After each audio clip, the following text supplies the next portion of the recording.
बोलिए श्री हरि विष्णु भगवान की जय। लक्ष्मी माता की जय।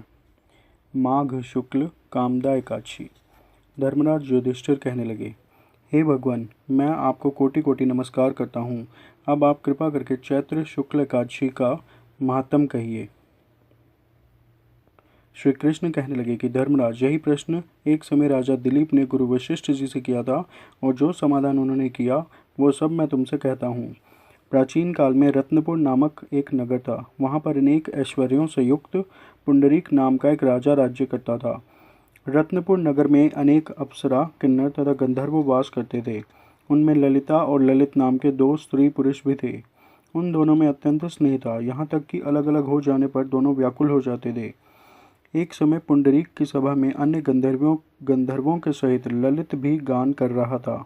गाते गाते उसको अपनी प्रिय ललिता का ध्यान आ गया, और उसके ध्यान में स्वर भंग होने के कारण गाने का स्वरूप बिगड़ गया।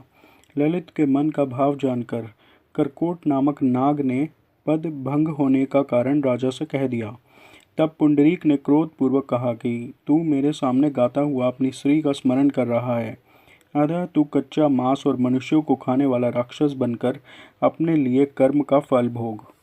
पुंडरीक के श्राप से ललित उसी क्षण महाकाय विकराल राक्षस हो गया।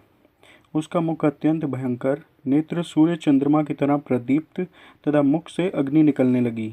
उसकी नाक पर्वत की कंदरा के समान विशाल हो गई और गर्दन पर्वत के समान लगने लगी। सिर में बाल पर्वतों पर खड़े वृक्षों के समान लगने लगे तथा भुजाएं अत्यंत लंबी हो गईं। कुल मिलाकर उसका शरीर 8 योजन के विस्तार में हो गया। इस प्रकार राक्षस होकर वह अनेक प्रकार के दुख भोगने लगा। जब उसकी प्रियतमा ललिता को यह सब वृत्तांत मालूम हुआ तो उसको अत्यंत खेद हुआ और वह अपने पति के उद्धार का यत्न सोचने लगी। वह राक्षस अनेक प्रकार के घोर दुख सहता घने वनों में रहने लगा। उसकी स्त्री उसके पीछे पीछे जाती और अनेक प्रकार से विलाप करती रहती। एक बार ललिता अपने पति के पीछे घूमती घूमती विंध्याचल पर्वत पर चली गई, जहाँ पर श्रृंगी ऋषि का आश्रम था। ललिता शीघ्र ही श्रृंगी ऋषि के आश्रम में गई और वहां जाकर विनीत भाव से प्रार्थना करने लगी। उसे देखकर श्रृंगी ऋषि बोले, हे सुभगे, तुम कौन हो और यहाँ किस लिए आई हो? ललिता बोली कि हे मुने, मेरा नाम ललिता है। मेरा पति राजा पुंडरीक के श्राप से विशालकाय राक्षस हो गया है।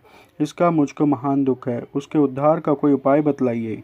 श्रृंगी ऋषि बोले, हे गंधर्व कन्या, अब चैत्र शुक्ल एकादशी आने वाली है, जिसका नाम कामदा एकादशी है। उसका व्रत करने से मनुष्य के सब कार्य सिद्ध होते हैं। यदि तू कामदा एकादशी का व्रत कर उसके पुण्य का फल अपने पति को दे तो वह शीघ्र ही राक्षस योनि से मुक्त हो जाएगा और राजा का श्राप भी अवश्य में शांत हो जाएगा।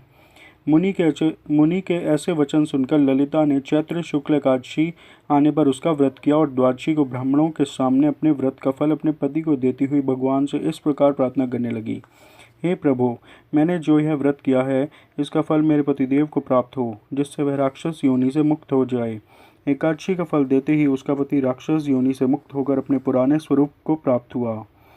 फिर अनेक सुंदर वस्त्राभूषणों से युक्त होकर ललिता के साथ विहार करने लगा। उसके पश्चात वे दोनों विमान में बैठकर स्वर्गलोक को चले गए। वशिष्ठ मुनि कहने लगे कि हे राजन, इस व्रत को विधि पूर्वक करने से समस्त पाप नष्ट को प्राप्त हो जाते हैं तथा राक्षस आदि की योनि भी छूट जाती है। संसार में इसके बराबर कोई और दूसरा व्रत नहीं है। इसकी कथा पढ़ने या सुनने से वाजपेयी यज्ञ का फल प्राप्त होता है। बोलिए श्री हरि विष्णु भगवान की जय। लक्ष्मी माता की जय। बोलो नारायण नारायण नारायण, भजमन नारायण नारायण नारायण, सत्य नारायण नारायण नारायण, लक्ष्मी नारायण नारायण नारायण, भजमन नारायण नारायण नारायण, श्रीमन नारायण नारायण नारायण।